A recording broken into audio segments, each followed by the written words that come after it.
welcome to our 11th grade college planning night. It's good to see so many of you. I know that, and it's actually really good. I see several students out there. I am super impressed. Thank you guys for coming. You should be very proud of yourselves for giving up this time tonight because you are getting your dose of this next week and the following week. So thank you guys for being here. They did know that. They definitely knew that their part was coming. So double dose of information. I'm really happy for you guys to take this time. Here's our team. We've got all three of our counselors here. You're going to be hearing from all of them. So Caitlin Homburg, Kimberly Sweet, and Anne-Marie Taylor, they're the three counselors that serve the class of 2025. Caitlin, Kim, and Anne are serving the junior class. So familiar names, obviously students familiar to you, and you'll be working really closely with them. I know you have been in your years here, but junior and senior year are just a little bit different. So you're going to be talking to your counselor a lot more as you go through this college planning process. And I'm Jen Nectarline. I'm the college and career counselor here, and this is my 16th year at Central doing college and career counseling. I typically see students in freshman year, so I'm thinking with this class, I might have seen them in person when we started our early college planning process. Every December, I get to spend time with the freshman class, so I just got finished doing that with our current freshmen where we introduce them to our college and career planning software, which is called SCORE, and then we give them a little mini early college planning lesson. So that's the last time this junior class would have spent any time working with me, and then I come back into the fold here this month. So January of junior year is really the kickoff to our college planning process every year. If your student has been thinking about this long before junior year, that's great. We're going to hopefully complement the work they've done already. But if they're brand new to this, haven't really thought at all about what they're going to do after high school, this is really the month where we kick it off and start providing a lot of resources. And then our supervisor, Dr. Danielle Zurawicki, is here tonight too. So you've got a team of people that are going to be working really closely with juniors as they finish out the second half of this year, summer, and of course move into their senior year. So I just want to do a few things actually before I go into a recap of last year. I'd love to know in the audience how many of you attended our early college planning night, either in the 9th or 10th grade year of your student. Did anybody tune into that program? Okay, so we kind of design our college planning seminar series in 3 parts, and the hope is that you tune in 9th or 10th grade, whether it's in person or by watching from home, our early college planning night. And that's where we just skim the surface. We talk about different themes and topics, things that are important for 9th and 10th graders. That program's typically in December. We did reschedule it this year. It'll be the first week of February. So if you have a 9th or 10th grader, you can certainly come to that program too. We really touch the bare bones of early college planning. And we met with our freshmen in December. Sophomores got meetings around that same time too, just to continue giving that information to set a good foundation. Part 2 is tonight. So junior college planning kicks off January of junior year, and then we'll invite you back in September, pretty soon after the school year starts. Usually the second week of school, we have our 12th grade college planning night, and that's where we just dive right into the actual application process. So we won't really talk tonight about applying. We're going to talk some really baseline topics because we realize everybody is at a different level. We'll talk some baseline topics for juniors, and then we'll sort of showcase and spotlight things that might be coming up for some of our juniors that are a little further along in this process. So this is our main program tonight for junior college planning. As we get near the end of our program, I'll show you a couple of the events we have coming up in the second semester of the school year, specifically our college fair on March 19th, which is a tremendous event for juniors. Again, that's March 19th. And then we're going to be hosting an admissions panel in April. So stay tuned for a lot of programming coming up. It's going to be definitely a busy second semester for our juniors. So I like to start with a recap because as much as I don't love numbers and I studied nothing close to math in school, in undergrad or grad, these are the numbers I like. And I guess that comes after doing this for almost 20 years. I really like admissions data. And I absorb it and I take it into consideration in every conversation I'm having with students. I'm thinking about just conversations I had yesterday and today with seniors, which I'm still very much in the thick of the senior process, about our state university. Rutgers University, which is a phenomenal university. We send more students there than any other four-year college in the country. And just yesterday, I got a really appreciated and transparent email from Rutgers University letting me know that they've received over 60,000 early action applications. 60,000.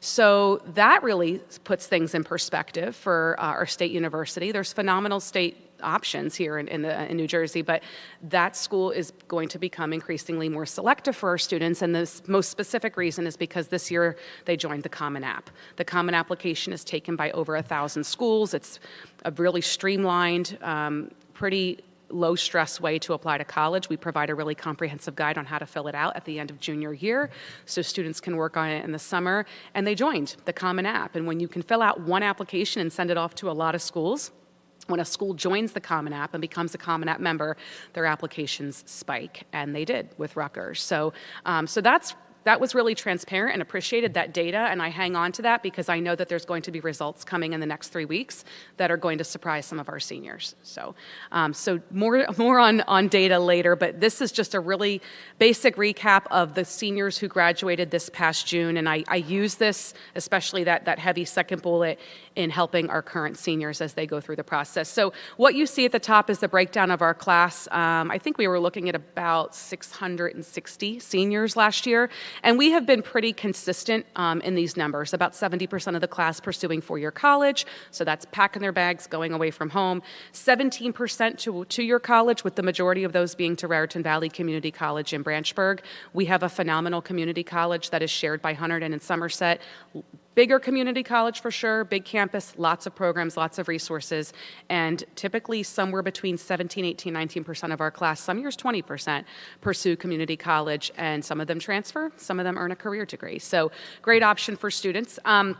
And then this is what went up over the last 2 to 3 years, and I would think its post-pandemic result is our other percentage. So our students who are choosing non-college options like enlisting in the military, trade school, gap years, taking some time to go abroad, figure some things out, and work. Just going right into the workforce. And typically, my first 10 years or so here, that hover around 10, 11%. It's starting to slowly go up. Our matriculation, so our students actually going off to four-year college, that's 70%. Nothing really eye-opening here. There's a couple things that I'll mention because I love to watch the trends of where our students go. So these, again, are our students who are currently freshmen in college that graduated last year. Our top 5 schools, number 1, RVCC, followed by 4 four-year colleges, Rutgers, the College of New Jersey, Rider University, and Rowan University. So all in-state schools are receiving the most of our students. So we're looking at probably 10 or more, in some cases 15 or 20 or more. Rutgers is obviously getting usually 30 to 35 or more of our students each class.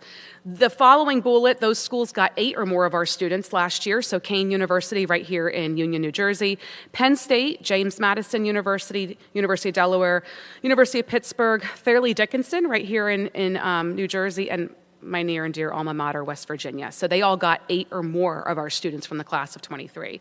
And then this is where it always gets interesting, because this is where it kind of ebbs and flows each year. 5 or more of our students from last year: Northeastern, University of Rhode Island, South Carolina, Virginia Tech, University of Scranton, Delaware Valley University, that sort of popped up right there in Doylestown, some unique niche programs there. Ithaca in New York State, if you're unfamiliar, Montclair, another state school, Moravian, a smaller private school in the Lehigh Valley area, NJIT, strong STEM school right here in New Jersey, Temple in Philadelphia, and CIA, who knows what it is? Shout it out. The Culinary Institute. 5 or more. It might have been more than 5, but at least 5 of our students are studying some form of culinary arts at the CIA. So that right there was obviously a little bit of a spike. We don't typically see that. But for the most part, what you're seeing on here, Boston, some more southern universities, Montclair, that all makes sense. But Delaware Valley University was a little bit of a surprise, CIA, places like that, Fairleigh Dickinson. So you can see our students are still staying in the area.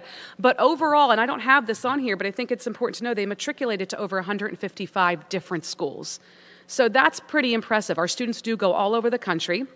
They go out of the country. In fact, this past Friday, we hosted our Alumni Day for the class of 23, and one of our students who was studying in the UK came back. So there are endless options. Community college, four-year college, all over the country, and we'll talk a little bit more about that when we talk about list building. So that's a bit of a recap. I don't anticipate anything crazy, but they surprise us every year. So class of 24, just because we're living it right now, I can tell you, I think they're doing really well. In the early round, we had some really great results in early decision, which is a binding commitment to one school. So we do have our little sector of seniors who are done with the process, got into a school early decision. We have a lot of seniors, like we expected, sitting on what we call deferrals, which is where they've applied to a school in the early round, either early decision or early action, and they've been deferred or moved to regular decision. So we're actually, like literally as of today, working through helping our seniors navigate what that looks like. How do I continue to show interest to colleges where I've been deferred? How do I increase my chances of getting in that regular decision round? So we're working through that, especially as we come up on our semester change and we get to send mid-year grades for seniors to college. To colleges, and that surprises some of them. You mean colleges are going to see how I'm doing right now? We say, absolutely. So when the senioritis starts to kick in, and they start to get a little lax about school, they get hit with the request for senior mid-year grades. So just something to keep in mind, folks, a year from now. So those of you tuning in from home, if you didn't figure it out yet, at the bottom of every slide, I have an Ask a Question. You can pop that link into your phone, your laptop, any computer. It'll bring you right to a spreadsheet where we're going to check your questions at the end. The goal is 7:45, about 1 hour from now. We'll finish all of our content. We'll take Q&A and wrap up by 8, both on our live stream here and in person. And those of you in person, things you think of that you want to ask, jot them down. We'll take them around 7:45. All right, so this is the question I get, the number one question I get in junior year from parents, especially those who are brand new to this process or have been removed from it for a while. Either you, if you went to college, it's been maybe 2 decades since you've done this process, or you have an older child who went through it years ago, or it's your first time, or it's your only time, and you want to absolutely get it all right. It's this question, where do we start? So tonight, we're gonna go over all of this, so you get the starting points. We are gonna shift into about 4 really prime topics that are key for junior year, and you're gonna hear from the counselors as we go into those. And then we're gonna show you some more advanced topics, some things your child might be thinking about, or students you might be thinking about if this process is not like something you just thought of yesterday. You've been thinking about college and you're kind of more advanced in the process. We'll touch on those and then we'll wrap up. But we're gonna go with the bare bones basics, because the goal is to not overwhelm you and dump a whole lot of information on you and make you walk out of here thinking there's 10 or 12 things you need to do. There's just a couple core things that you need to focus on to be really successful in this process. So we're going to start with this basic. I like to talk with both you guys, and we'll talk with the students about this when we see them over the next 2 weeks. And again, those groups that we're referencing, they're going to begin next Wednesday. And they're going to run 2 days next week, 2 days the following week. So in 4 days, we're going to see the entire junior class. They're going to come to us by English class. So even if they're in an English class that's mixed with seniors or sophomores, they've been assigned, their teacher knows when they need to come to us. So we're going to be running the same group about 10 or 12 times. We're getting real good at this. And we're going to be sharing this information with them. And this very bullet is one of the things I open up with. So I'm going to open up with that with all of you. And then we're going to talk about researching schools and building a list, because this is where we start. We've got to start with an understanding of how a college reviews a college application. If you've never been through the process, you're a first-generation student, or your parents, this is just new to all of you, this understanding is really helpful. And it does, a lot of the things I'll talk about in application review branch out to some of the things we're going to talk about tonight.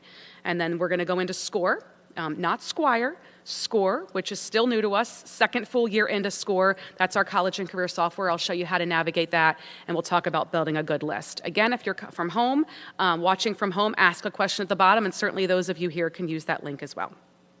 All right. So this is really important, how colleges review applications. So not made up, not stuff I just pulled out of nowhere. This is years and years of experience. This is sitting on counselor advisory boards, one of which I get the honor to sit on tomorrow at one of our universities here in the state. This is sitting in admission committees.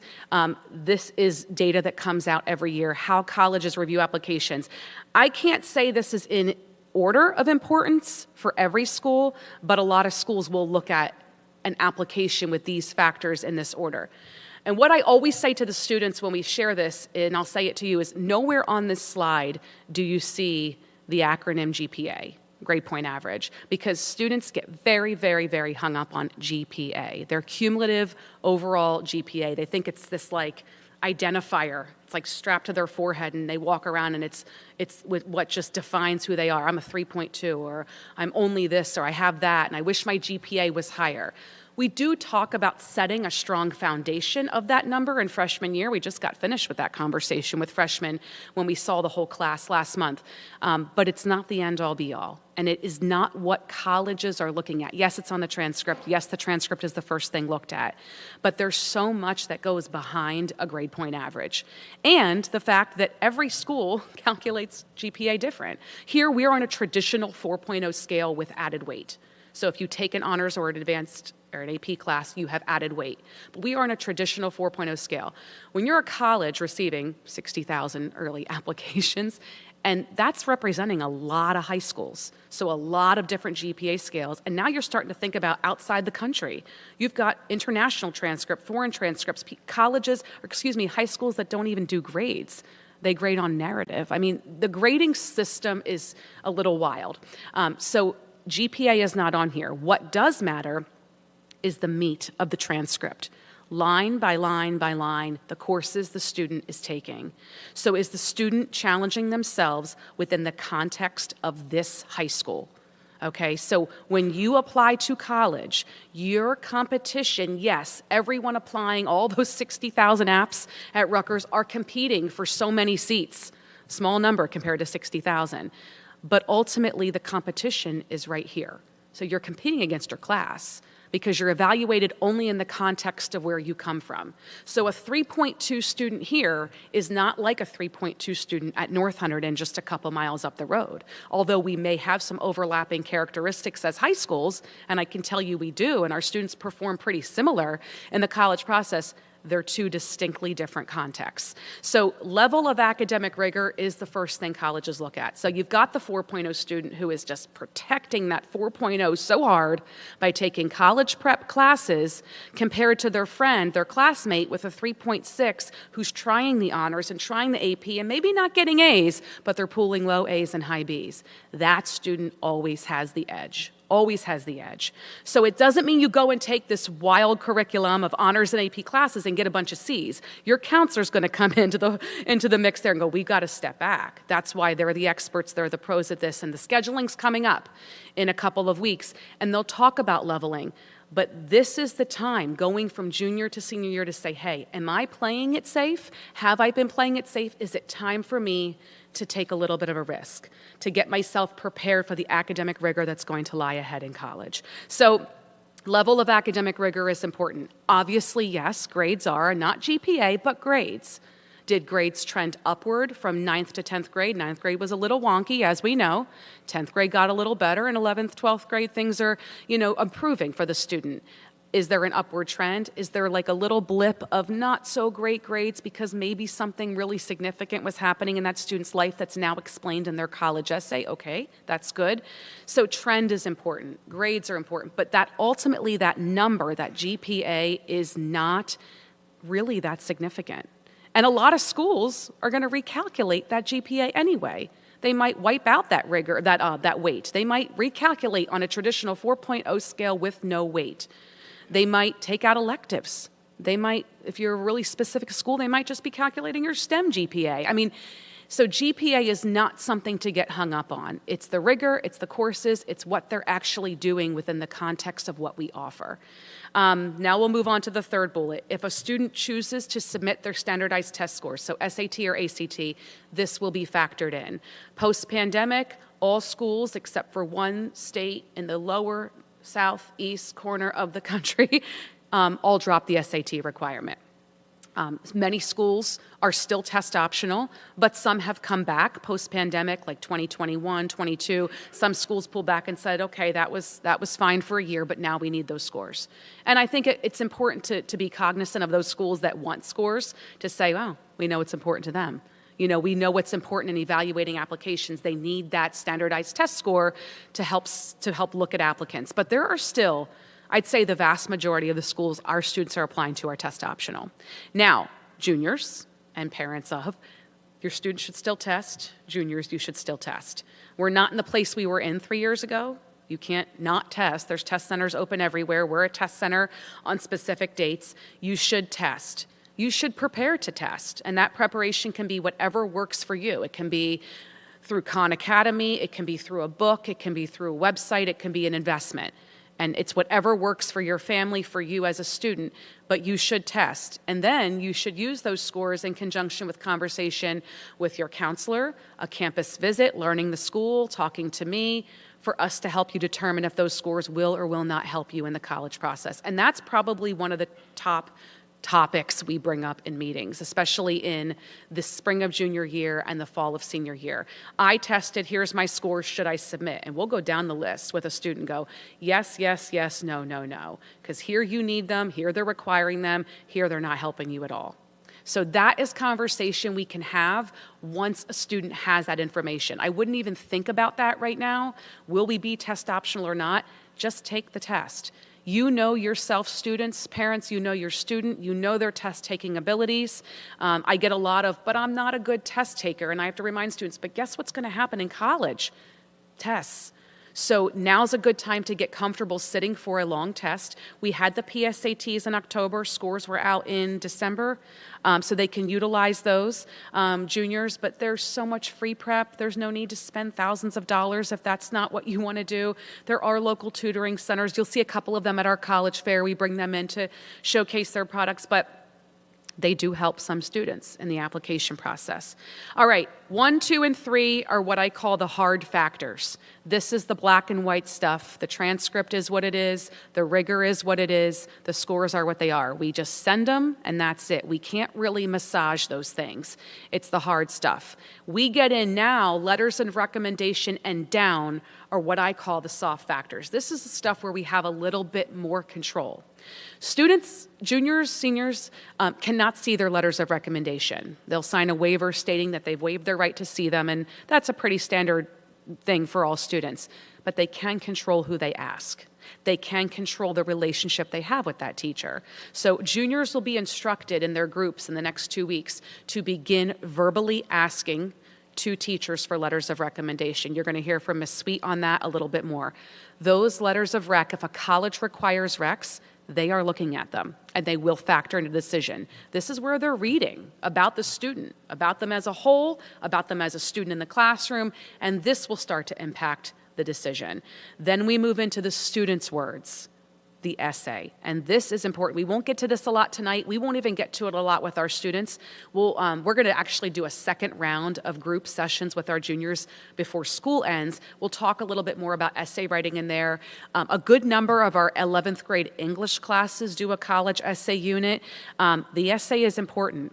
It's up to 650 words of their own speak, their own words. It's probably the only part of this entire process where they have full control, because they really do lose a lot of control in this process. When those applications, they click submit, it's out of their hands.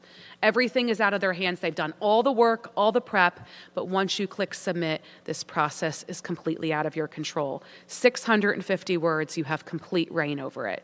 So the essay is important, and we will be sending information out to juniors through second semester about essays. If you just want to start to get an idea, the Common App, which is what most of our students will use to apply to college, has 7 essay prompts. Topic number 7 is topic of your choice. So these students can literally write about anything. But I will say that prompts 1 through 6, and this is a basic Google search, Common App essay prompts, prompts 1 through 6 are great. I think if a student really spends time working with those prompts, and I'll give them tips on how to work with them, they can really come up with some really powerful words. And we read essays. We'll certainly review essays in senior year. The next one, probably my favorite. They're going to hear quite a bit about this in their groups, the juniors. Activities, talents, passions, interests. We'll discuss this a little bit more, but this is a big, big part of the process. Colleges want to see more than a transcript. You know, transcripts, the stuff at the top, that tells a college what the student's doing from 7:30 to 2 o'clock, Monday through Friday, for 10 months out of the year. But there is a whole lot more to a 16 or 17-year-old. So we're going to get a little bit further into activities, but they absolutely have a place in how colleges make decisions. The last two bullets really vary by college.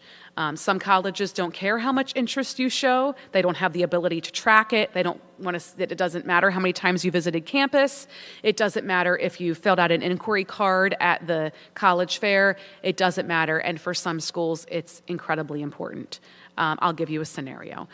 So about a month ago, one of our seniors came and was deferred to a very, very probable school, a word you probably all know as safety. We use the word probable. Deferred, shockingly deferred to a school that she absolutely should have been admitted to, merit money, the whole deal. So, of course, we inquired because we do that. We just call, ask for some constructive feedback. So we found out that that student not only didn't open the emails, because colleges can track that, but deleted the emails from the college, deleted them. The school was reaching out to schedule an interview, just a getting to know you 30-minute session, delete, delete, delete, delete, delete. So that's one tiny instance, okay? So adding schools to your list just because I know I'm going to get in there, no worries, and that school's calculating the clicks, the emails. Are you opening the emails? So one scenario, but I think it's worth mentioning. Demonstration of interest can be emails. It can be showing up at the fair. And I said filling out inquiry cards. We don't do that anymore. We scan. Students, get ready for some scanning with your phone at the college fair. But did you interact at the fair? Did you come when the college came here for a visit? Have you emailed the school? Have you opened the emails? Did you go for a campus visit? I mean, there's times where there's barriers to those things, like getting on a plane, going across the country to a campus. They're not going to give you a -1 on your admissions rubric because you didn't do that. But you see what I'm saying? There's got to be some level of demonstrated interest with most of your schools. And it doesn't hurt to ask them when you visit campus, do you calculate that? Is that going to be part of my admission decision? They might come out and say, yeah, absolutely. You got to show us a little love. This is a mutual process. Some schools do interviews still, not many. It's actually kind of like extremes. I see the Ivy League interviewing because they have these like robust alumni interview programs as ways to keep alumni involved, AKA donating.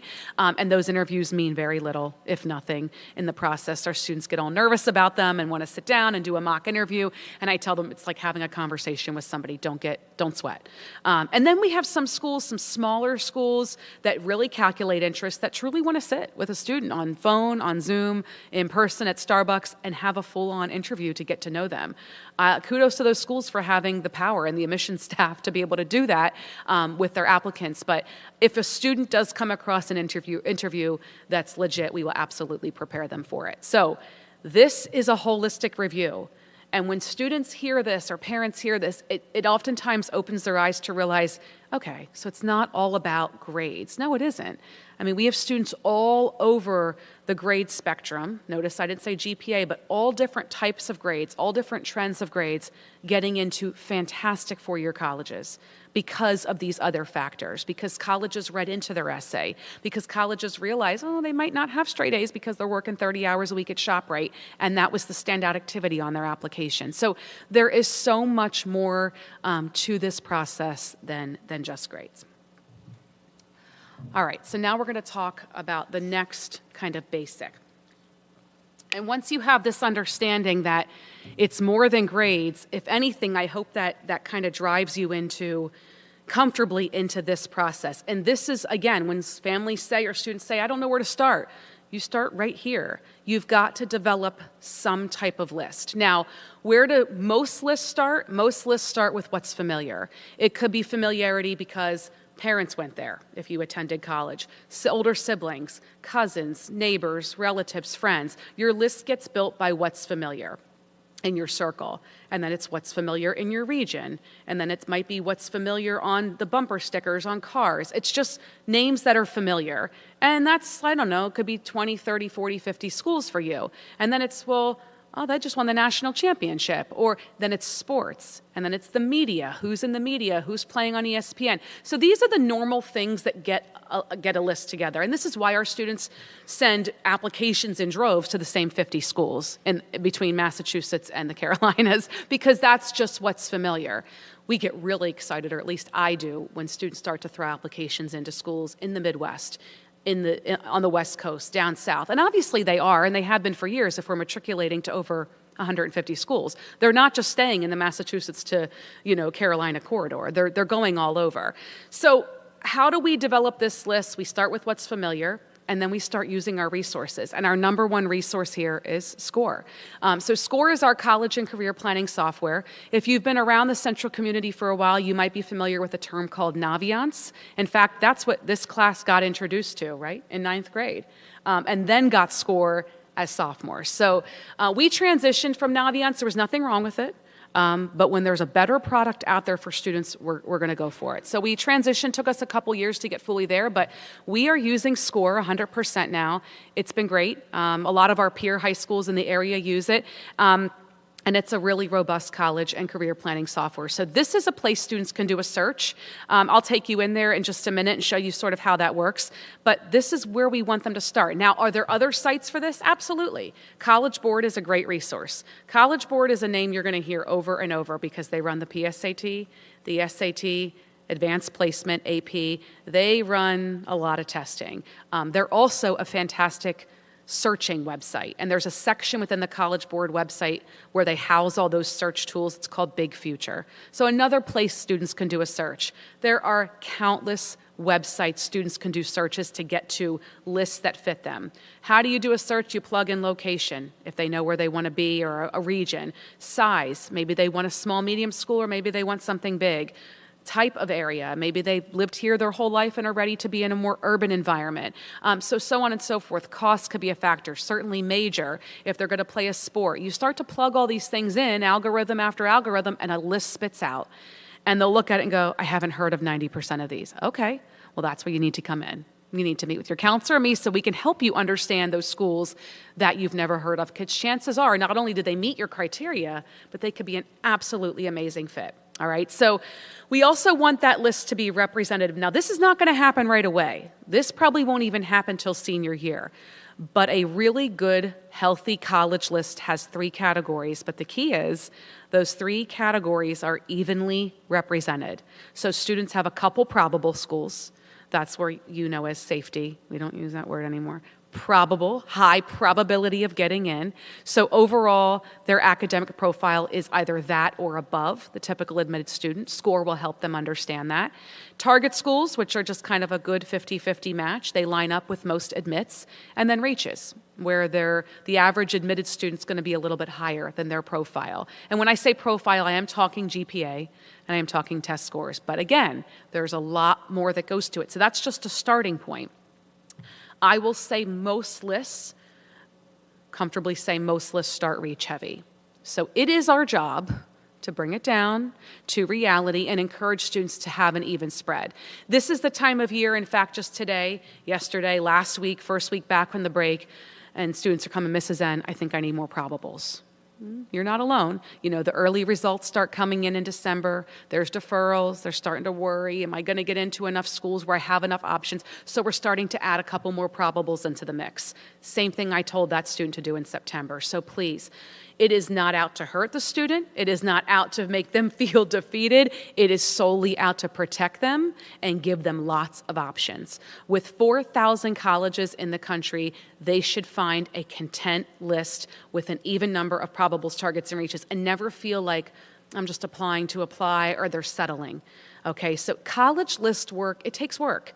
It takes practice, it takes talking to people, and it will take tweaking even into senior year as we're still adding schools onto students' lists based on the early results. But too many reaches can be dangerous. And we will also be the ones, outside of what SCORE will tell them, we will be the ones to be really honest with students and say, I think you have too many reaches. We've got to tone this back. You are an incredible student.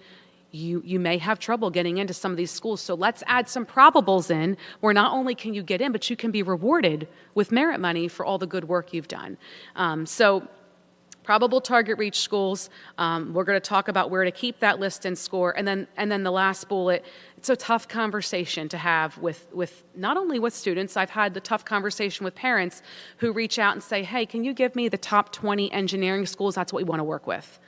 And I say those top 20 engineering schools all have admit rates in the single digits. So we're not going to be able to work with that list. The rankings, U.S. News and World Report, the top this, top that, we don't use them. I don't give them out. The magazine came in my mailbox lately, or like last week, and I'm not going to tell you where it went, but I didn't open it. I don't look at rankings. I think rankings are a bunch of provosts and presidents just competing for each other, and someone's losing a job somewhere because they didn't meet a certain number. They are the toughest schools across the globe, not the country, the globe to get into. Some of our students will get into them, but what does that mean? Top engineering. Top engineering for who? It has to be the top engineering for the student. And that top engineering school could be number 55 on the list. It could be on no list. Fit over ranking. That's what keeps students in college. That's what retains them. That's what makes them successful. That's what gives them great outcomes, is when they ultimately go to a school that fits them. Not the big name, not the fancy name. Yes, they want to be proud of their school. Yes, they want to wear their sweatshirt or their shirt in May, and you want to too, and you put the sticker on and have those opportunities to brag after 17, 18 years of hard work. But you can brag about any school if your student's really happy going to that school. So fit over ranking. Fit covers 3 areas. It's academic. They've got to academically fit at the school. They've got to go there and be able to be successful without drowning. They've got to find out when they get there that if they change their major, there's other things they can choose from and they're not locked in. They've just got to go to a place where they can be comfortable in the academic surroundings, challenged a little, but not overwhelmed. Financial fit, I'm sure a lot of people in this audience are thinking about that. Overall, more than anything else, we do have a financial aid night every year in senior year. Financial fit, can the family afford it without going into debt? College is insanely expensive. There's incredible options here in New Jersey. Our public state schools are phenomenal. There are schools where students can be rewarded for their hard work and get great merit scholarships. But a lot of our students do come in and they want to get into their reach with money. And we gotta come back down to reality. That's not gonna happen. Getting into your reach school with merit money. That is just 2 things that should never go together. If you get into your reach, that's your merit. You got in. Okay, because you're probably looking at full freight if you get in, unless you have extremely high financial need. So financial fit is important. Now, we'll talk about this with students, and we'll tell them, don't be afraid to add a school to your list that's $70,000 a year. Like, I'll have parents call me, I can't believe you met with my student. You put all these schools on their list, they're $60, $70K a year. I go, yeah, and your kid's going to get a $40,000 merit package, coming right down to the same price as Rutgers. So that's why we might suggest those schools. Don't be alarmed if we do, because private schools may have more money to give. So when students come in and say, finances, number 1 factor, that's what my family's thinking about. We're starting right here in our home state with our public institutions. And then we're going to branch out and we're going to suggest schools that we know outside of New Jersey are very giving. But if your student comes in, you've had these very transparent conversations with them already, like, this is what we have to spend, or we're going to need to borrow, or please do that if you haven't. It helps us tremendously, because otherwise we will make suggestions of schools only to find out spring of senior year that none of them can be afforded. And those are scary conversations. That was really rough last spring. Sitting with students in March and April, they have all these great outcomes. They got into great schools. And I go, well, what's the problem? And they're in tears. Well, we can't afford any of them. And we got no assistance because my family's in that weird position where we didn't quite save enough, but like they make enough where we're not getting help, which is a lot of families, actually. So I say, well, what happened to adding a couple state schools that we told you? So please listen, we do know what we're talking about. I'll give us some credit, we do. So if your counselor or I is suggesting schools and you're wondering how'd that get on the list, because from a price standpoint, ask us. Because chances are, if we're adding a pricier school, unless your student said, oh, that's all right, we got $250,000 saved, it's all good, it's all for me. All right. And some students come in and say that. We're like, are you sure? Sometimes we're calling home. So this is what they told us. Oh, yeah, we're good. Like, we do. There's some full pay families. Not that many. Not that many, folks. So please be open to our suggestions. Again, if we add too many pricey schools, there's a reason why. We know, based on our past knowledge and our experience and what's happening with the current class, your student's going to get a nice hefty merit package. All right. Social fit. the third dimension of fit, my favorite. I was just talking about this with a group of freshmen. So academic fit and financial fit are pretty cut and dry. We can usually figure those out by talking to people, by researching. Social fit is there's not really a section on the website for this, okay? So how do you determine social fit? Most of you, as you visit campuses, are gonna spend maybe 3 to 4 hours on campus. So you'll do a 90-minute campus tour with a student ambassador who's all trained to tell you certain things, and then you're gonna sit through an information session that's been all trained. Caitlin's gonna talk more about campus visits, tell you the nitty-gritty. But you get about 3 or 4 hours, and then maybe you'll have a chance to eat, swing through the bookstore, you're out of there. And that's not enough. So you've got to really investigate. Your student has to investigate this.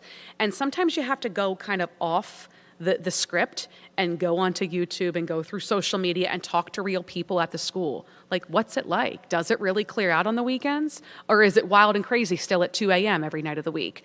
This is what you need to find out, because this social fit, in my 16 years here and seeing our students who've transferred come back and talk to us, hey, I need my transcripts from high school, I'm transferring. Well, what happened? Yeah, it could be academics, it could be money, but 9 times out of 10, it's something that falls under social. They weren't my people. I couldn't find my people. This place is crazy. We get that. Culturally, it didn't work. I'm not saying anything. There'll be a lot of students who go down south.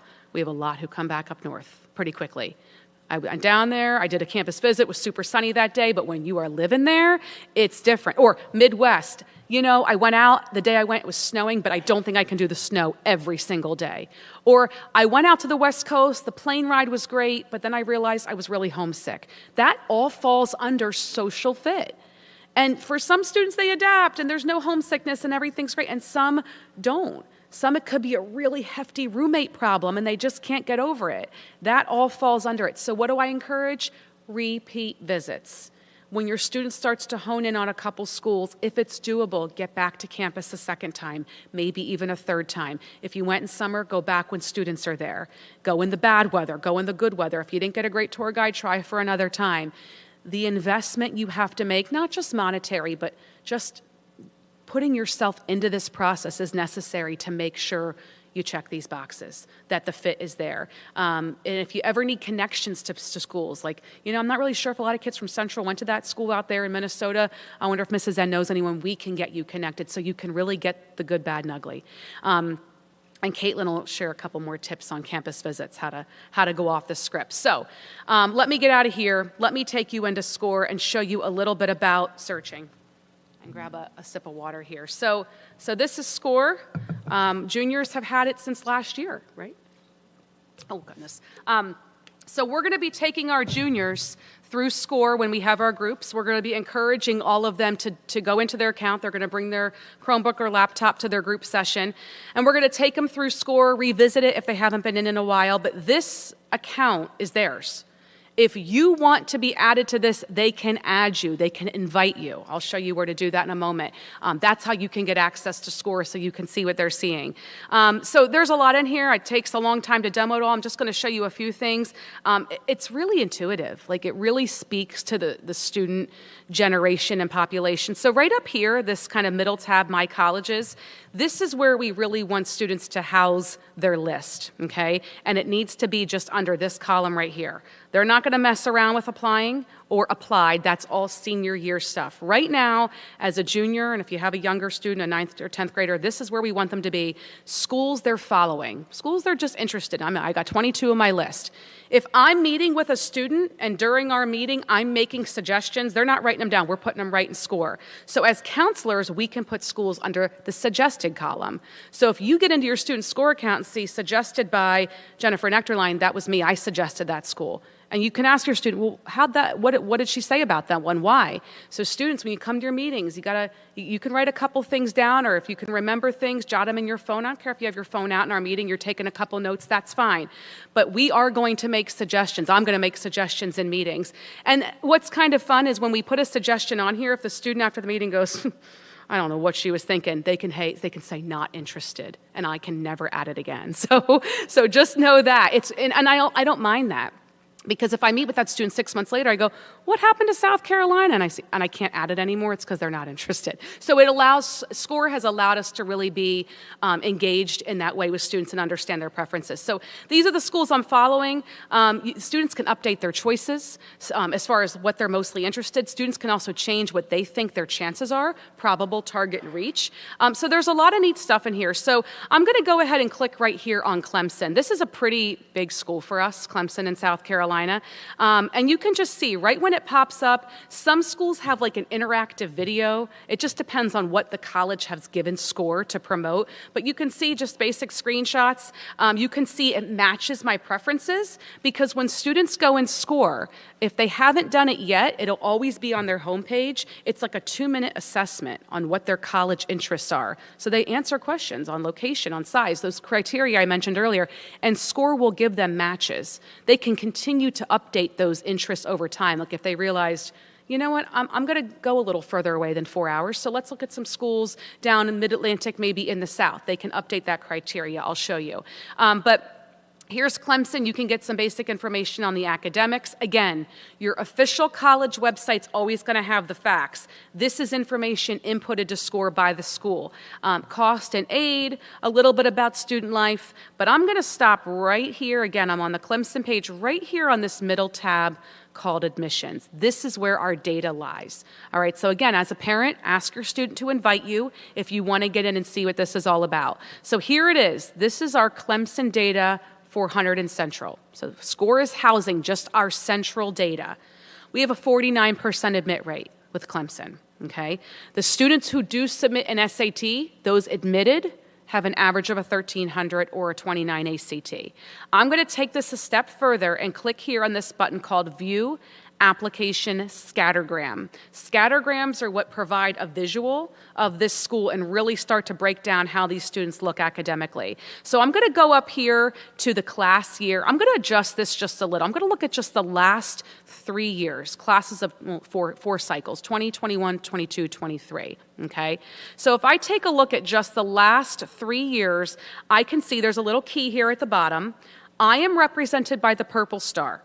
So that's me. So that's my GPA and any test scores I have inputted in SCORE. When your student takes standardized tests, the scores come to Central and I put them into SCORE, and then we update the GPAs twice a year as GPAs get updated. So here I am in the middle. Green dots are in, red triangles are not. This is the last 3 years. So we sit with the student and go, all right, what do you think? Where do you think you stand? And I will tell you this is going to be a stretch for this student. Not a big stretch, not a huge reach, but this student has fallen out a lot of that green. So if I go up here and I turn on this acceptance heat map, you can see green's pretty good shape, but my little purple star is starting to move a little further away. Okay, so this gives you kind of a picture, a visual of where you stand with that school. And folks, we have that for every school where we've had applicants. We've got probably 18 years of data in SCORE, but I don't encourage you to look that far back. I like to narrow down in those scattergrams to the last 3 or 4 years. So that's it. So if a student's interested, they'll mark it as following. You can see, I'm not going to unfollow. I'm going to keep following it, but that's it. If we go here into Discover, this is where they do that searching. This is where they start to plug in different things, different criteria to get to a My College's following list. All right, so we're going to do this. Juniors, if you haven't done it yet, we're going to play around with this a little bit. You got introduced to this in sophomore year.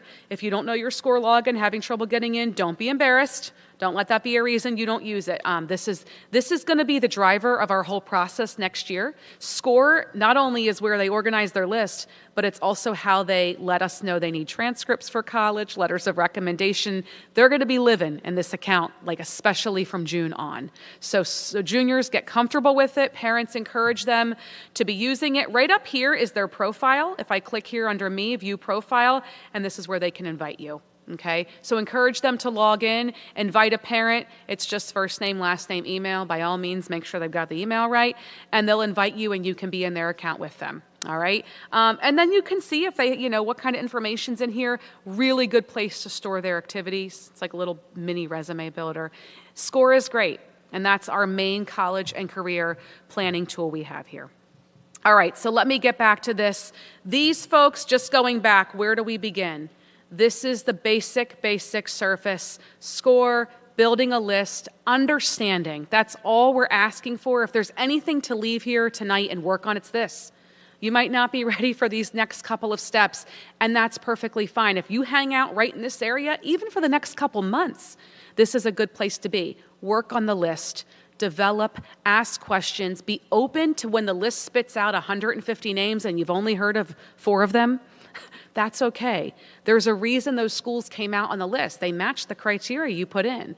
So by all means, encourage your student to make those appointments, come in, meet with us so we can help them sort out that list. Now, if you're already at this point and there's some working schools going on in your mind, maybe you've got that working list, you might be moving on to one of these 4 topics. And these are the 4 we're going to break down. This is sort of that next phase for a junior. We want to think about our testing plan. When are we taking the SATs or ACTs? We want to really sort out our activities and get an understanding of what's important, what should colleges know about, are we engaging in the right things, are we utilizing our time well?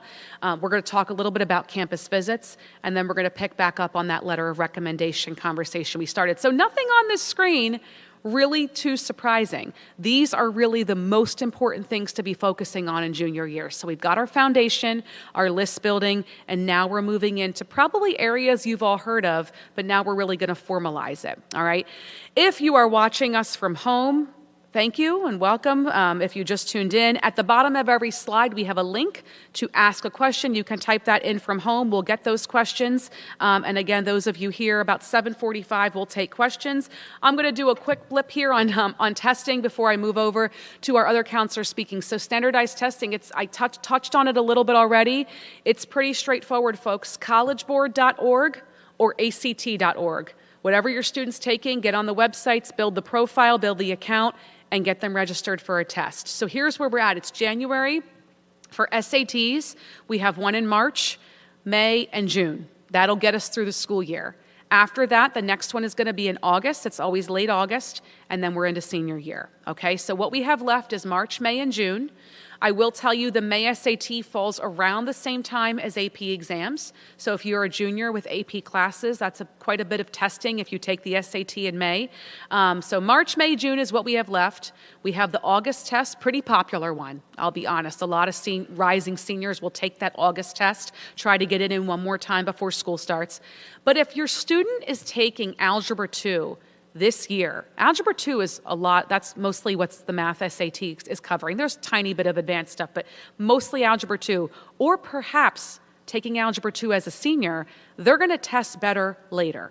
So if Algebra 2 is happening right now, they're going to probably test well in the end of the school year when it's all done, said and done. If they already took Algebra 2, I don't know, maybe they already took the SAT as a late sophomore or early junior. Everyone's got their own testing plan, but most of the math SAT is Algebra 2, so you want to keep that in mind.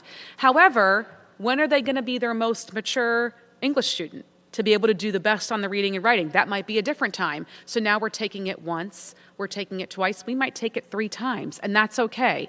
Most colleges will super score, meaning taking their best math, their best reading, writing from all test dates. Okay, so maybe you have a junior taking it in March, trying again in June, summer prep, one more time in August. The plan can vary. You might have a junior who says, I'm not ready for this test this year. I'm not the math level, so they're gonna maybe do a little prep in the summer and sit for in October or November of senior year, which is perfectly fine, and they'll still make all their application deadline dates. Okay, so you can absolutely test into senior year. So that's SATs. ACTs, we've got one in February, April, June, July, September. So these things are always happening. There's always test dates. They're never on the same Saturdays, but they're always Saturday mornings, okay? And then we, of course, have test optional. So if they sit for the tests, they sit over and over, they've sat with their counselor, we're talking, we're conversing with students, with parents, we might come to the conclusion that they're just overall a better applicant going test optional, meaning they're not going to submit their scores. And if a college is willing to say, we don't need scores, you can go optional, they won't be part of your evaluation, trust us, it's not going to hurt the student. It's not going to hurt the student. Test optional means test optional. Now, what does that application now have? It doesn't have scores. So all the other factors are going to be very, very important. The grades, the trends, the rigor, the soft factors, the activities, the essays, all of that.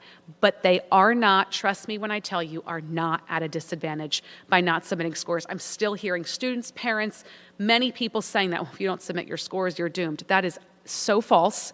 If a school is test optional, you have the option to not submit scores, okay? Please consult with us. That is absolutely a decision that should be made collectively with more expertise.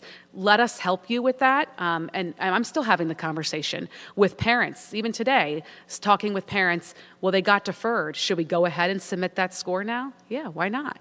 Let's see if it helps. So it really is very individual. I can't even make a slide on it. You should submit, you shouldn't. It is really very individual. But do test juniors. Parents, encourage your juniors. Look at the calendar. Registration for these tests is almost always about 4 to 5 weeks in advance. So if you're thinking that March test, it's about mid-March usually. Anybody know off the top of their head? Usually it's like mid-March.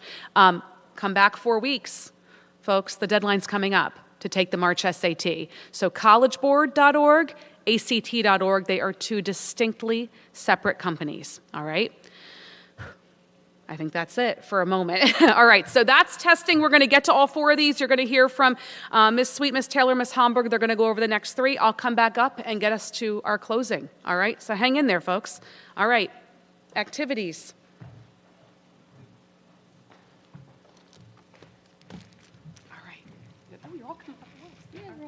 Let's do a dance. Hello, everyone. Thank you for joining us tonight. We really appreciate seeing all your faces.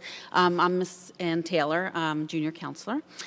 So I want to just spend a little time on extracurricular activities. It's something that we have talked about to our students since freshman year. We always encourage, get involved. You may know that we have a lot going on here. We have wonderful sports, we have wonderful clubs, so many clubs, volunteer opportunities. So we always encourage that. And this year we're going to be talking to our students again in groups next week, and we are going to talk to them about starting to document that if they haven't already, because when they start applying to colleges, that's going to be important. Colleges want to know what you're doing, but they also want to know how much time are you spending doing it, So documenting that, even on just a Google Doc, but SCORE has, what we showed you, a wonderful resume where it's going to ask you to document the amount of time that you're spending on those activities. And everything counts. Everything out in school and outside of school. I have students who are like, no, I'm not involved in anything. I'm not involved in anything. And then they tell me that they work 3 days a week. And I'm like, what? So that's important. That shows responsibility, time management. That shows a lot about them. And colleges want to know it. They really want to know that about them. So definitely, if you can encourage them to really think outside the box about everything that they're doing, because it's amazing to me. I'm happy to report that when I talk to my students, I'm amazed at what they do. So I just want to make sure, and some of them don't realize, the non-traditional activities that fill their time. They say, I'm not involved in anything. No, I don't have a job, but I have to be home every day to watch my sibling. I go to the gym every day. That shows self-care. So these are things that are really important, and they may not think that colleges want to know about, but they absolutely do. And we can kind of help them when they're building those resumes to kind of massage, how they write that.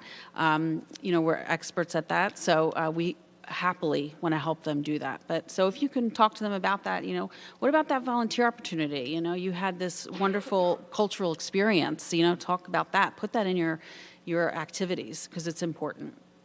And just aside from that, I just want to put in one of the things that we also talk about to our students, and we would love it if you could encourage it, is to check their email. It's something that is so important now going into junior year, but into senior year, because we send a lot of information, and I know Ms. Nectarline does as well, and it's really important information about this stuff and things that they care about, and I know their time is limited, and I understand all that, but it really is, we send a lot of information. It's a way of us getting a lot of information out quickly. So if you could encourage them to do that, that would be wonderful as well. I'm going to turn it over to Ms. Homburg.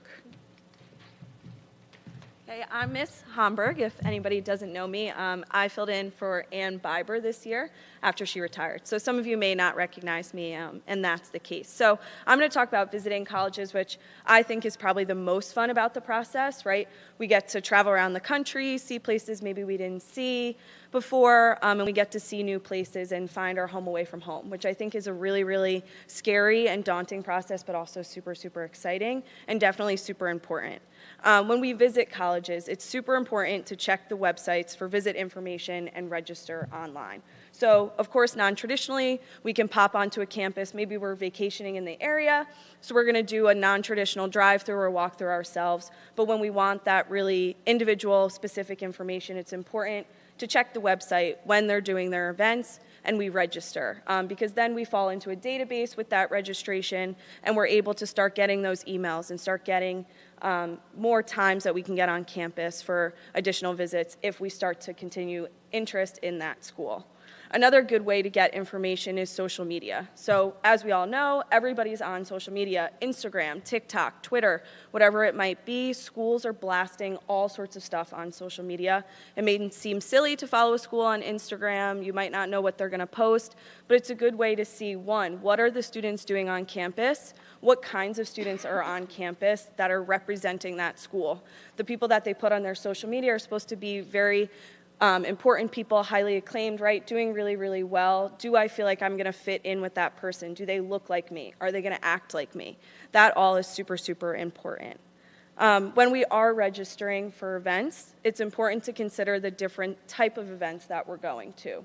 So I put up here open house versus an admission event versus a campus tour.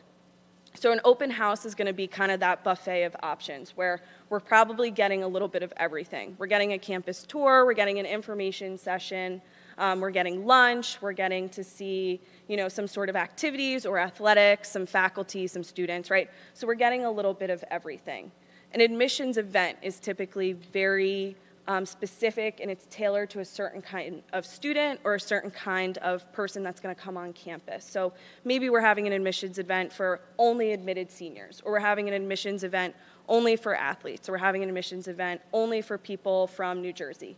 They do have a tendency to do those events, so if you're looking for a more specific tailored event to you, or you know what kind of major you want to do, or you are an athlete, we're going to look for those admissions events.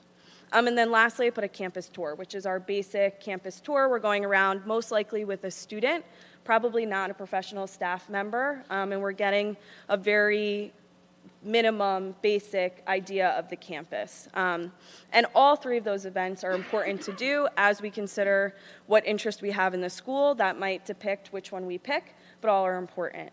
And go beyond that too, right? Even if we do spend an entire day at admissions house, it's important, an admissions event or an open house, it's important to spend extra time. So at the end of the event, maybe we pop back into the bookstore, or we walk around campus to see what kinds of kids are on campus. Are there kids on campus?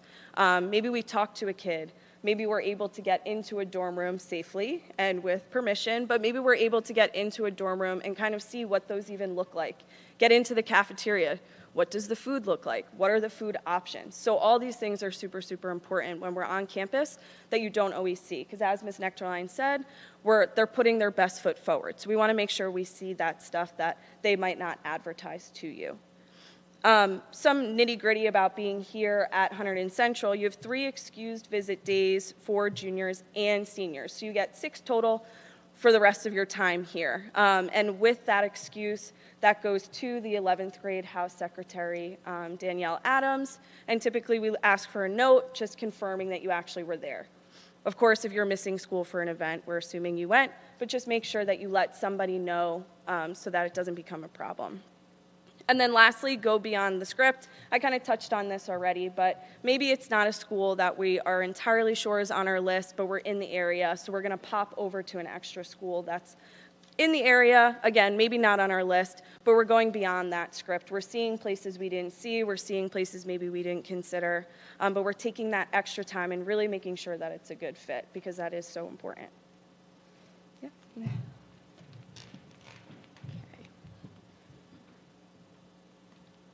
Okay. I apologize for my voice. I'm just getting over being sick. But I'm Miss Sweet, for those of you that may not know me. I'm one of the three counselors for the class of 2024, or 25, excuse me. So I'm going to talk about letters of recommendation. There are two types of letter of recommendation that your students are going to obtain for the application process. The first type is going to be a counselor letter of recommendation. So each of us counselors are going to write a letter of recommendation for all of our students who are applying to college. In order to do so, we ask our students and our parents to fill out a junior questionnaire. That'll be available in the spring for our juniors, and we will be communicating all of that to you guys on deadlines and things of that nature. But what the questionnaire is, it's a list of questions that we've put together that's going to help us write the best holistic letter that we can for your students. There's also a parent portion where you get to brag. So this is essentially a parent brag sheet where you get to tell us all the good things and that you have seen your child go through over the last 4 years, things that you're proud of, things that make them stand out that maybe we may not know about. So those are all really helpful when we are sitting for our letters of recommendation. We write a very personal letter of recommendation for each of our students, and we've gotten to know them over the last 3 years through our counseling meetings. So these counseling meetings that we've been having with students have really helped us build up that rapport and helped us in this process for writing the letters of recommendation, so that when we sit down, we have something concrete to talk about that really can help set apart students. So our letters are more holistic on who they are and their experience over the last 4 years, so maybe what they've been involved in, if there are any special circumstances that students have gone through. This is an opportunity for us to kind of step in and utilize this letter for that reason.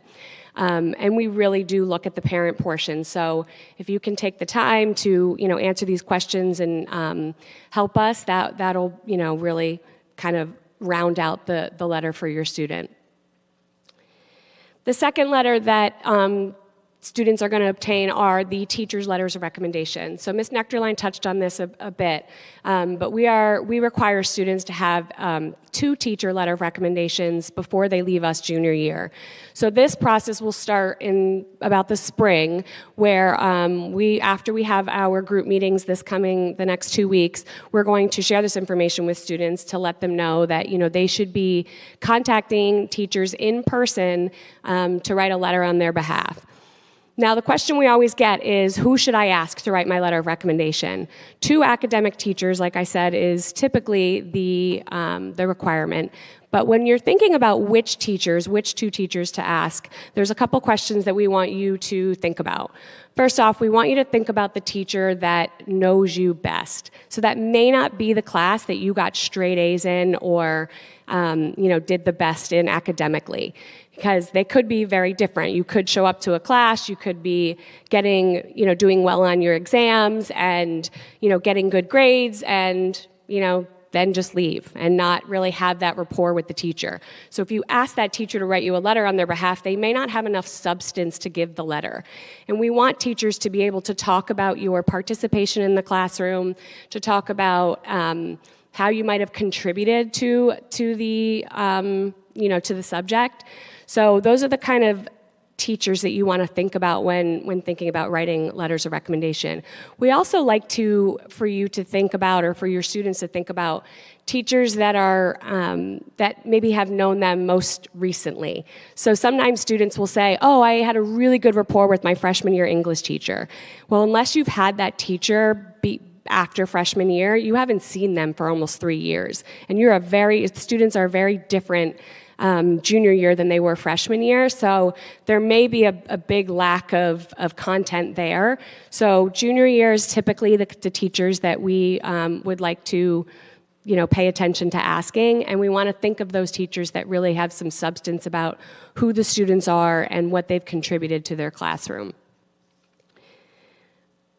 So like I said, that'll happen in the spring of junior year. So we will be, sharing a lot of this with our students and reminding them, kind of when to ask. But we do ask that teachers, that you're asking for these letters in person.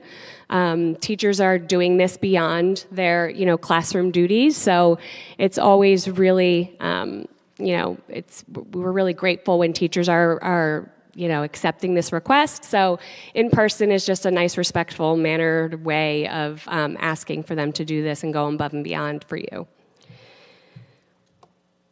The amount of letters of recommendation that the colleges will require is typically on their website. They will be pretty open with, what letters of recommendation that they require. Some will be very specific to say we only want one teacher letter of recommendation and a counselor recommendation. Some will, be open to say we'll take beyond a, teacher letter of recommendation. So we want to check the requirements on the college websites. So once we have that list building and we start to get into that process in the summer or the fall of next year, the colleges are going to tell us what letters that they want to receive. In addition, SCORE is going to be really, they're going to kind of control that process too. They will only allow us to upload a certain amount of letters.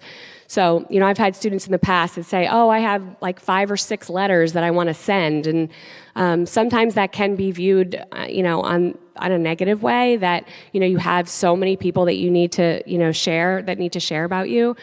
So I would say more quality over quantity for letters of recommendation. But the colleges will be very specific on what they're looking for. So, and now I'm going to turn it over to Ms. Nectarline, who's going to go into the trends.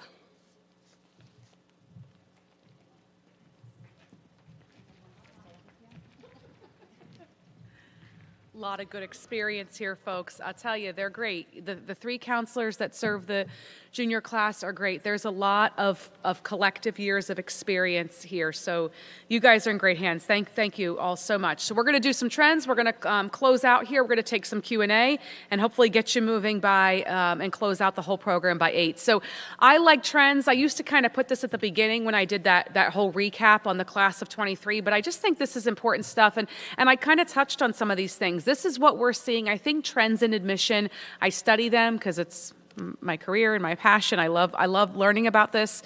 But this is where we're at, increasing applications. Rutgers, there was one example, a reason, yeah, they joined the Common App, but every school, students are applying to more and more colleges. I'm starting to look at the questions coming in. Someone said, how many schools? Our average is about 8 to 10. 8 to 10 schools gives you about 2 to 3 probables, 2 to 3 targets, and 2 to 3 reaches. And notice my balance was identical across all 3 categories. If you apply to 6, that's fine. If you apply to 14, that's fine, as long as the balance is even. So, but students post-pandemic, and this is a trend, it may taper off, I don't know, but they're applying to more schools than ever before. It was not uncommon for me to meet with senior after senior this fall and see 12, 14, 16 schools on their list. They're like, but Mrs. N, I just don't know. So I'm just going to put more apps out. And I go, okay, you're just kind of adding to the frenzy. Do you really want to go to any of these schools? Are they all content schools for you? And they'll go, well, I really wouldn't go there. But I say, then please don't apply, because all you're doing is adding to the competitiveness. So we really want students to be cognizant of their list, because that increase in applications, especially in the early rounds, just creates more competitive nature for everyone else. So really being mindful, being aware of their full list, and making sure that they could be really happy at all of those schools. Second bullet, yield protection. Yield is the percent of students that are admitted that actually come to the school. So typically your Ivy League schools, your very selective schools, of course, your very well-known name schools are going to have the highest yield rate, but schools also want to protect that. So when they get applications from students who are treating them like a probable, aka deleting their emails, they're going to defer them. They might even deny them. And that can kind of play mind games with some students and think, wait, I thought that was a probable for me. Well, that school probably doesn't see you enrolling. So they're going to deny you. They're going to defer you. So you do, in some cases, have to show that interest, even to your probables, especially our top tier students who are putting applications out to schools where their marks, their stats, their profile absolutely is above the average admitted student. They should get into that school with flying colors and a big merit package. Could easily get a deny because colleges are protecting your yield rate. A school whose average admitted student is a 3.75 with an 1150 SAT gets an application from a 4.6 student with 13 AP classes and a 1590 on the SAT. Are they going there? Well, I don't know. Let's see. Let's go check their stats. Did they open our emails? Did they come for a campus visit? Have they ever engaged with us at all? So they're going to protect their yield rate, percent of students who are admitted actually coming, by probably not admitting that student. So you have to be very, very careful of that. Another big trend, test optional admissions. I put it on there. It's a trend. I don't know if more schools will go ahead and pull back from that and start requiring scores again, but this is the time of year colleges start to announce we will be test optional for the next cycle, because they know we're working with juniors, and we want to be able to guide and educate juniors appropriately on schools that are test optional. And the last bullet, it's still a trend every year. I don't think it's ever going to change, but I have to say it, academic rigor still matters the most. That is the most important thing, that transcript and all that's on that transcript, not the GPA necessarily, but what they did to get to that GPA. So just a few trends. All right. This is the slide that some of you might be at. Students, parents, this might be the stuff that you're ready to start talking about. The essay, making an application really stand out. Maybe you're being recruited and you need to talk college athletics. Maybe you want to talk more about money. Hey, we have a list. Does this list look good for merit aid, financial aid? Perhaps you want to start diving into things like early action, early decision, or you want to know, we're ahead. We've been thinking about this since 8th grade. Tell us what to do next. If you are on any of these topics, these are things that in past years we'd kind of tie into this presentation, but sometimes you just kind of have to go back to the basics and get everyone on the same page. So we want you to stay focused on visiting campuses, working on that extracurricular portfolio, focusing on the list, doing the research, thinking about who you're going to ask for letters of rec in these coming months. Those are the basics. But if you're here, if any of these things, juniors, parents, are important to you, these are things we can start to bring up in meetings as soon as the next couple weeks. So if you're starting, I've got my list. I think I know who I want to ask for my recommendations. I've been on a few visits. I've taken an SAT. You're moving along. So we might start to talk about some of these more deeper topics with you, okay? And those topics will be coming up when we meet with our juniors a second time in the spring months, okay? So here is what's next. We've mentioned it a few times. We've got our groups, our college and career planning groups. Basically, this information is going to be dosed out to the juniors starting again next week. So say something, parents, those of you listening at home. So did you talk to your English teacher? When are you guys going on to your group? The English teachers have known for quite a while. We'll keep reminding. We've already told the juniors in one email these groups are coming up. Tentatively right now, Mother Nature has her own ways, but tentatively right now, we start next Wednesday, which is the 17th. We go on the 18th. There is no school for students next Friday, the 19th, so we don't have groups. And then we'll do them again Monday and Tuesday, 22nd, 23rd, 24th, the numbers, it's a long day. But 4 days. They're going to get not a pass. They're going to come with their whole English class into group. There'll be a couple sections of English in each one. All right. We'll do a makeup if they missed school that day. We'll certainly do makeups. They won't miss this. Scheduling for senior year begins January 25th. More will come on that. And then after scheduling closes, the window where they put their requests into Aspen, after that closes, okay, so now we're kind of like at the semester midpoint, end of the month, that's when they have a scheduling meeting with their counselor. Changes can be made, so if they put requests in and then they want to tweak things, their counselor can do that. Their counselors cannot meet with their whole caseload between now and January 25th. And honestly, we're going to be in groups for most of the next week or two. So scheduling meetings happen after schedules are inputted, and you guys will get listservs on scheduling. That opens up soon. Where am I? College Fair, Tuesday, March 19th. Please save the date. Really big night. Down on the 11-12 campus, we're expecting 150 schools. I opened up registration not long ago, and the colleges are just registering like crazy. We have a big fair. We are the only college fair in Hunterdon County in the spring. Now, just a couple miles down the road at Hillsborough High School, I'll plug my colleague Amy Thompson, college counselor over there. She runs a phenomenal fair. I believe it's right around the same time. So if you miss ours, there's other fairs in the region. We are the only Hunterdon County fair in the spring. We're expecting 150 different schools, all circulated through the 11-12 campus and the Commons. Tuesday, March 19th, 6:30 to 8:30. Lots of information will come out about that. Every year we run an admission panel. This is a great event. It will be virtual. We've been holding this event virtually for a while because what it does is it allows us to bring our guests, our speakers on from anywhere in the country. So this will be a webinar. You can tune in live from home. We'll all be in the same place at home. And we bring together usually about 4 or 5 enrollment officials, higher ups, deans, directors of admission who are doing this work on the other side to talk about this process, to give you the nuts and bolts from the other side and give you a lot of the information that is complementing what we're saying, but tell you from the admission standpoint, what they're seeing, what you should know as a junior, as a rising senior going into this process. So that's a really valuable event. Again, it'll be a Zoom webinar you can watch from home and then recording available if you miss it. That's April 17th. We'll see our juniors in groups again for a shortened version, kind of like a pre-summer prep, go over some important topics we're tentatively late May, and then ongoing. So up until this point of the school year, I only meet with seniors. September to December is crazy time. You will learn this next year. And I only open my calendar to seniors. As soon as our junior groups end, I will start meeting with juniors. I've gotten a few requests already.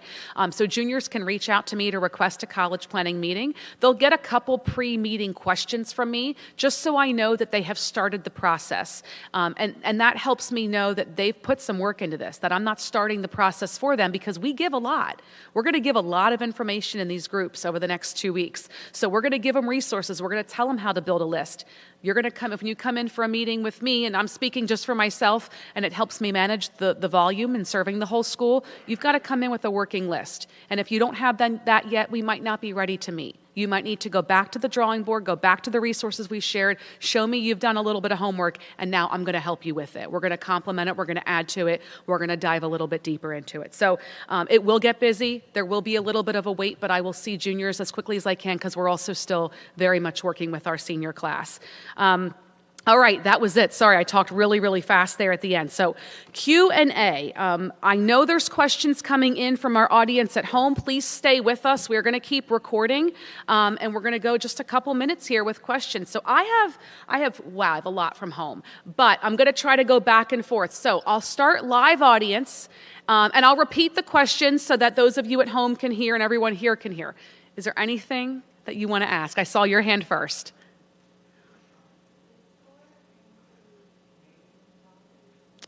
The question is, does SCORE include Canadian colleges and universities? It includes universities all over the globe. So I have a couple seniors this year applying to universities in the UK. It is absolutely on there. You just might not see a lot of data because we don't matriculate a lot outside of the borders. We have to Canada, we have to the UK, but you might not get that admission data. But yes, SCORE is any college under the sun. If you haven't found it, let me know and I'll tell SCORE to add it. But yeah, you'll see all colleges and universities on SCORE. Great question. All right, let me take one from the folks here at home. There was a lot about letters of recommendation. Mostly they came in before Ms. Sweet spoke, so I think she got to a lot of them. But one I consistently see is asking about letters of recommendation from outside the high school. That is totally fine. We are going to encourage, they'll all get a counselor letter. We're going to encourage them to ask 2 teachers. So now we're up to 3 total letters. But they can get someone outside of school. Our students have great relationships with bosses, with someone from their church or synagogue, their club coach, somebody that they spend a lot of time with outside of school that's not a family member, that wants to write them a letter. That's what we call it an outside letter. They can get that just like the letters in-house. They should not see them. And we will teach them in September as seniors how to get those letters from that writer to the college. Okay? But outside letters are fine. The primary letters, the important letters, should come from in-house, counselor and academic teachers they've had in the classroom, okay? So that was a big one. There were several things here about letters of recommendation. Something else from the audience here? Yes?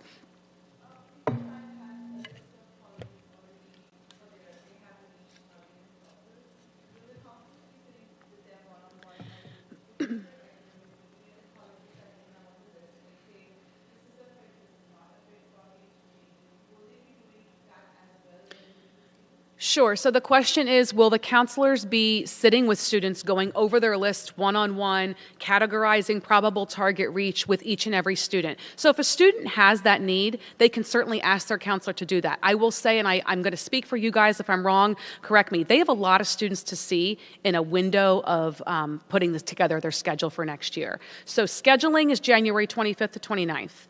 Right after that, again, if one of you wants to correct me, they're going to meet with their whole caseload. So there's a lot of meetings that have to happen between late January and about mid-March? Yeah, mid-March. So it's kind of like, it's several students a day. Will there be heavy college conversations in those meetings?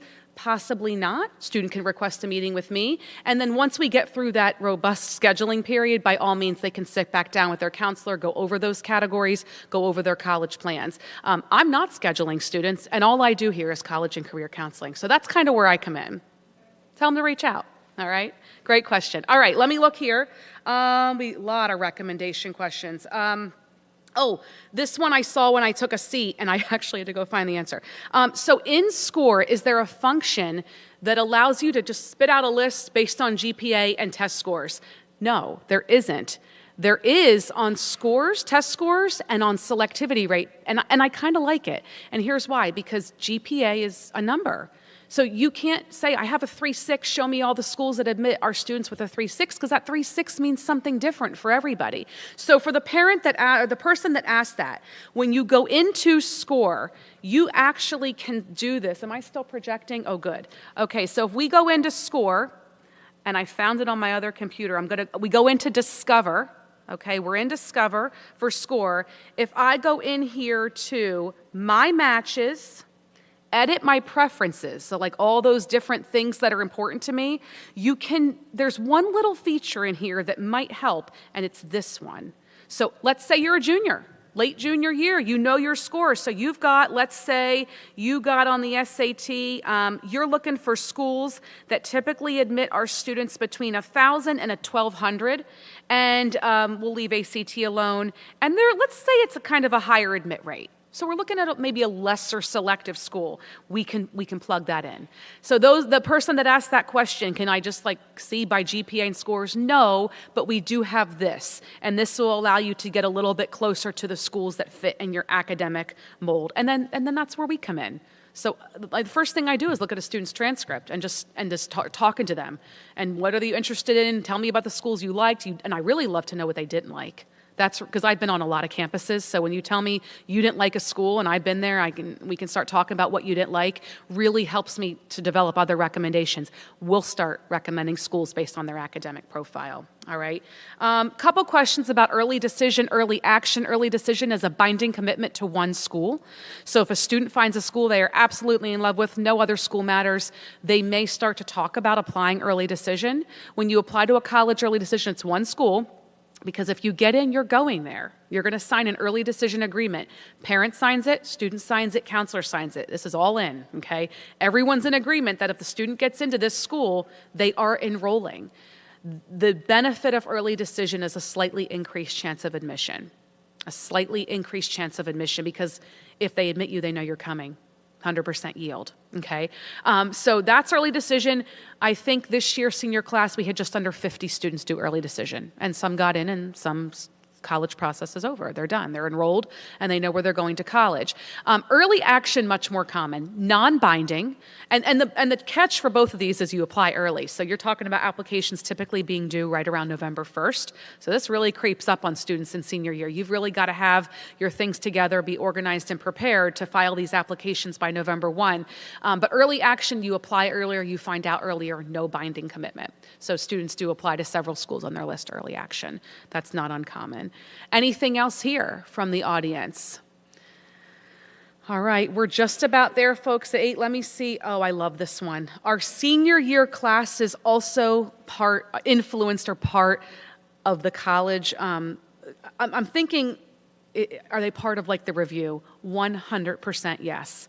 What they're about to do, the schedule they're about to build in senior year is critical. The rigor should be on the rise. This should be a demanding year. No, they should not be drowning, but no, this should not be their easiest year. They should be preparing themselves for what is coming in 2025, which is college, and it's going to be rigorous. So, senior year schedule, it's time to think about rigor. Teachers are making recommendations for courses. Listen to the counselors. They are the experts in this. Schedule will come up in my conversations because I want to see what they're registering for senior year. And they might walk out of my meeting and go, she told me to take more rigor. She thinks I can handle it. Well, we had a conversation about it.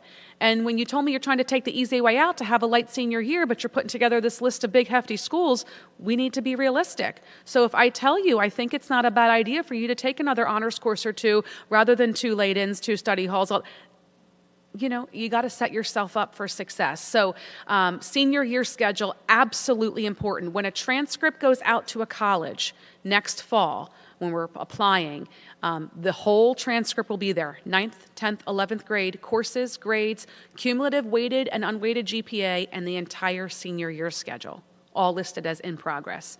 So colleges are getting that, assuming, okay, the student's taking these classes senior year. They're really pushing themselves in their final year of high school to get ready for us. So the rigor on the rise. Rigor on the rise. I'm sorry, seniors. I see some heads going down. Listen, senior privileges are there for a reason. They're a privilege. Take it. But outside of that, you need to be pushing through your academics all the way through to the end. All right, folks, that's a good note to end on, I think. So we're here. Let it all sink in tonight. It's a lot of info, but again, basics, basic topics. Don't feel like you have to take it all on. We are here. We're an email away. I'm going to start opening up for meetings soon. Counselors will be quite busy with scheduling. Give them a chance to get to your student. It will take some time. Tell them to put a schedule in. Fill it up. Changes can be made. Right? Changes can be made in those scheduling meetings, and they will get to your student. It will take weeks, but that's it for tonight. Thank you all so much for coming out.